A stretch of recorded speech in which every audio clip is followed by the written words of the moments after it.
In this video, we're going to take a look at a number of ways you can get the most out of your Ridgid R4516 compact table saw, which includes things like aligning your miter gauge, zeroing out your fence control mechanism, as well as protecting your work table.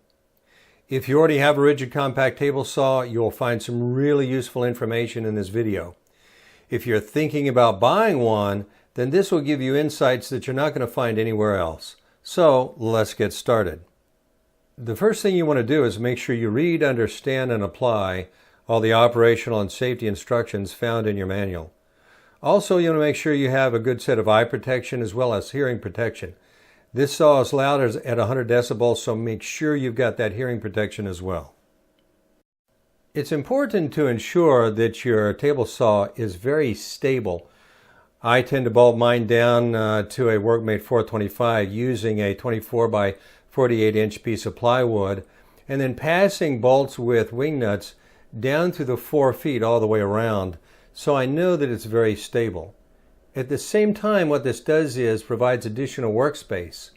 So you've got work pieces on one side, and on the other side you've got space for your tools and measuring devices. So between the Workmate itself and the table saw, there's about 100 pounds of stability here. Very unlikely to tip over and very stable for a cutting environment. It's important to ensure that you have the right amount of power coming into your table saw. The cord on the left is the extension that comes out of the table saw itself, and then the yellow extension on the right hand side is actually a 12 gauge extension cord. If you're not going to plug your table saw directly into an outlet, make sure that you get at least a 12 gauge power extension cord. Alignment is very important to the performance of your table saw, and there's a number of ways to check your alignment. So let's take a look at the different ways you should do that. First thing you want to do is check vertical blade alignment, and you do that by setting your bevel control to 0 degrees. The next thing you want to do is crank the blade all the way up and then put a square up against the blade. Now you notice I'm not putting it up directly against the tooth, but between the teeth. Why? Because the teeth are staggered and it may have a tendency to push the square out just a little bit. So what you want to look for in this case is you want to look for a little bit of daylight. So we're going to zoom in a little bit closer to see if this came directly vertical or square to the table directly from the factory, and it looks like it did, so there's no need to adjust this at all. Next, we want to check the blade at 45 degrees, so we want to set the bevel directly to 45 degrees and then lock it into place like you see here. Now that it's set at 45 degrees, you can check the blade with your rafter square. So we bring it in close, and again, we don't want to set it up against any teeth. We want to set it between the teeth to make sure that we're not having it pushed out by the stagger that's found with the tooth. So let's zoom in a little bit closer, see if we can see any daylight here. And again, in this case, from the factory, this one's exactly at 45 degrees, so there's no need to adjust. On either one of these, vertical or horizontal, it can be adjusted. I'm going to show you the places to do that on the front of the table saw in just a moment. If you find that either at 45 degrees or 0 degrees bevel, you need to make some adjustments, these two larger bolts on either side of that label control the range of motion on the bevel control. You can find how to make these adjustments in your user's manual. In addition to verifying 45 degree bevel alignment as well as 0 degree bevel alignment, we also want to ensure that the blade is in alignment with the miter slot. To do this, we want to use a combination square like you see here, put it down into the slot, and extend the ruler out till it just touches one of the teeth. Now you notice I've marked one of the teeth here with a black magic marker, and you want to rotate that blade carefully till it just touches that ruler. Now I'm going to take that tooth that I marked with the black magic marker and bring it down till it just touches the ruler. And see how it picks it up? So it just picks it up. So now I'm going to take the combination square, move it to the back, and see if it does the same thing. So let's take that tooth that I marked with black and see if it picks it up. And as you can see here, it does not touch the end of that ruler.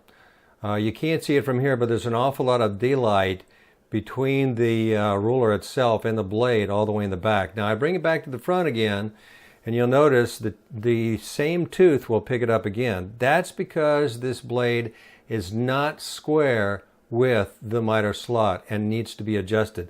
So you can go into your user's manual and it'll show you how to adjust the blade alignment to the miter slot. Typically the blade and the riving knife come from the factory aligned just right, but you always want to check it to make sure. And all you need is some kind of straight edge like a square that you see here, and bring it up against the blade. So let's take a look. And as you can see from the factory, these two are aligned perfectly. No need to make adjustment. If you do, in the manual it does show you how to align the riving knife to the blade. In several of the table saw reviews that I've done in the past, I've found that several of the miter gauges have come from the factory out of alignment. In this case, you do have a little gauge that is adjustable by that little screw on the front. Make sure you set it out to 0 bevel. And now we're going to look at it from the other angle so that we can make sure it is 0 bevel. Looking at the miter gauge from the opposite angle and ensuring that you already set it at 0 degree bevel, take your square, bring it flush up against the face of the miter gauge, and then bring it slowly up to where it's parallel to the miter bar itself, and check to make sure that it's at a perfect 90 degree angle to the face of the miter gauge itself. If it's not in alignment, all you have to do is go back and adjust that little gauge that you saw on the opposite view and adjust and recheck accordingly. The face of the miter gauge itself is rather narrow and doesn't give you an awful lot of control and can cause your hand to be rather close to the blade. So all you need to do is put an auxiliary fence on here. Now I've set this up so the auxiliary fence is out to the right, and all I did is punch 2 holes in with a drill all the way through and put screws in or bolts to hold it into place. And then I just have it to the left, almost to the point where it's touching the blade guard itself. Now you'll notice on the right hand side of this I've got 2 holes. That's so I can switch it back and forth between either the left miter slot or the right miter slot, so that I have the maximum control over that workpiece as I'm sliding it into the blade itself. If you plan on using the scale that's found on the fence control system, you need to make sure you zero it out properly, and that's what we're going to do in this segment. So you notice what I've done is I've taken the right extension and brought it all the way in flush with the rest of the table. And then you'll notice here on the gauge I brought it in and set the fence directly at 13 inches. Okay? Now you notice on the far left hand side this also should be set at exactly 13 inches. Okay? If this scale is correct and all the gauges are correct, then the distance between the fence and the blade should be exactly 13 inches. So let's take a look. In this case from the factory it was exactly 13 inches. So we know that this fence is zeroed out and we can rely upon it for use with this table saw and with this fence combination. If it's not correct, all you have to do is loosen that screw and adjust accordingly, and then recheck your measurements.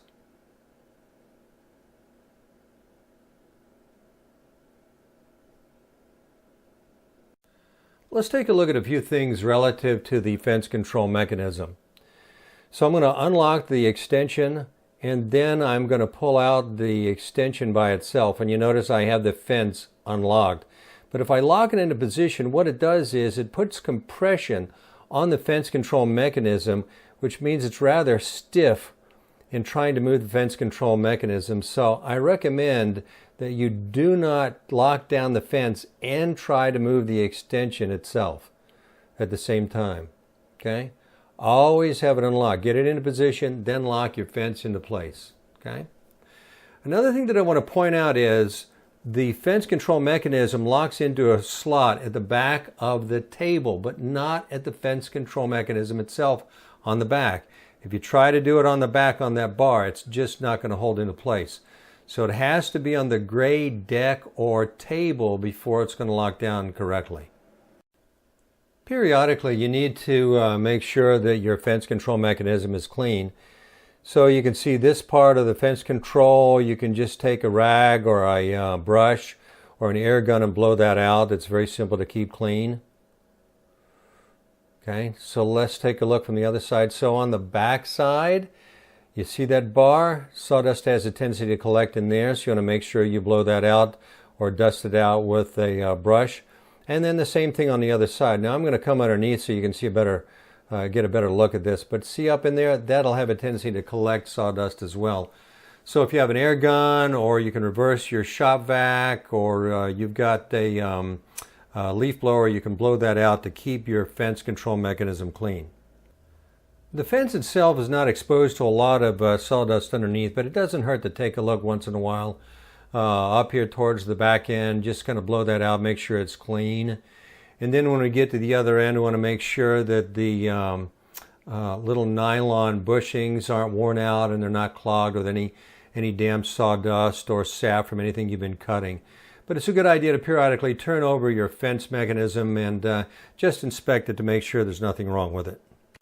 If you see my other video on how to set up your Ridgid table saw, compact table saw, you notice what I did was I checked to make sure everything was level, and with the extension in place, it is level, okay? But I'm going to show you something here in just a second with the extension extended out all the way. So I'm going to lock it into place, and then I'm going to take my square, and what you're going to see is there's a significant amount of wobble. Even though it's extended and it's supposed to be level, it's just a little bit lower than the actual work table itself. So even if I unlock it and I bring it up, lift it up, and lock it back into place, it's going to have a tendency to sag back down once you put any kind of pressure on it at all. A little bit of wobble there, but the moment I press down on it, it sags. Now, I'm wondering if that's intentional or not. So if you've got a large, wide workpiece or a long workpiece and you're cutting it, it'll have a tendency to very slightly break away from the saw blade itself, which may not be a bad idea. Now let's take a look under the hood and the things that we have to maintain there. So I'm going to get a close-up here of the bevel control mechanism, and as you can see on the gears, there's a little bit of grease or oil on those, and then you see the threading there. There's some kind of grease or oil. If we scroll down a little bit, there you go. You can see the oil on that threaded rod. So make sure periodically, number one, you clean this off. Number two, you put just a little bit of oil or grease on both the gears and the threads to make sure they operate correctly. If we come around to the back side of the saw, we're going to see this curved bar that's used to control the position of the motor and saw blade itself when you're changing the bevel control. And if you take a close look at it while the saw is still new, you're going to see some kind of grease on the back side of that. So as you slide that back and forth, it gives you a little bit of lubrication, so it's not going to be so difficult to control. So make sure periodically you inspect it, you clean it, and you put some kind of lubrication, oil or grease on the back side of that so it doesn't bind or become too tight. It's a good idea to periodically inspect the dust control port.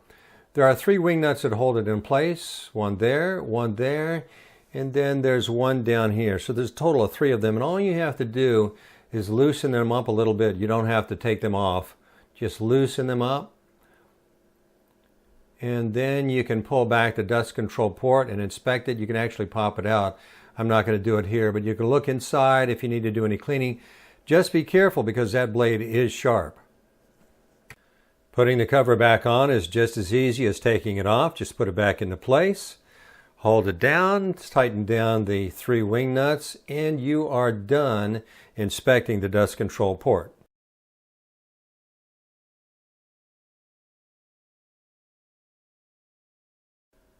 Let's take a look at work table maintenance. One of the things you might consider doing is putting a coat of paste wax on the top, not to prevent any kind of oxidation, but to allow your workpieces to slide more easily across the surface of the table. Also make sure that the only things you set on this table are your workpieces and the miter gauge and of course your safety equipment. So don't set anything heavy on it or pound on it because it may distort the table, which you don't want if you want accurate cuts. I've seen people actually do painting on their tables, they do sanding on their tables, they scratch it all up. Anytime you put a dent or a scratch in this work tabletop, you end up having a risk of damaging your workpiece. So if you've got a nice finished piece of wood that you don't want scratched, but you've got scratches in your table, it's going to transfer to that workpiece. So make sure you take care of your work tabletop. Cover it when it's not in use, set it up against the wall so nothing else can bump into it. Then you're going to have something that's going to last you for a long time. I don't know how many times I've been on job sites and seen contractors turn on their miter saw or their table saw and start cutting without allowing the motor to come up to full speed. Anytime you do that, you put an unnecessary strain on the motor. So make sure you let your motor come up to full speed before you do any cutting whatsoever. This only takes a few seconds, but can seriously extend the life of your motor.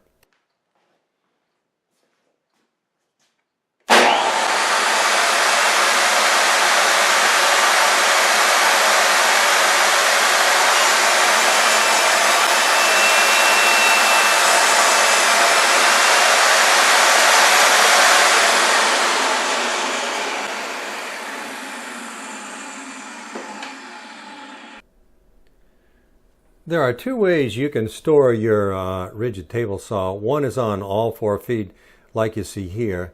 Then the other way is on the left-hand side. So what we have are these 2 rubber bumpers on the top edge right there, and then the 4 feet, perfectly designed to store it up on that left-hand side. You don't want to store it on the front, and you don't want to store it against the back side or the right-hand side because you can damage the fence control mechanism. So either store it like you see here or up on the left-hand side, which I'm going to show you later on. Every time I finish a project, I like to clean my saw out with my leaf blower like you see here. I've got it turned up on edge. Sometimes I'll turn it around on the back side to get at this. But I want to make sure that I clean out all the sawdust so it doesn't get caked onto anything. And then when it comes to cleaning off and lubricating the items underneath that I showed you earlier in the video, it's a lot easier to do because it hasn't dried and caked on.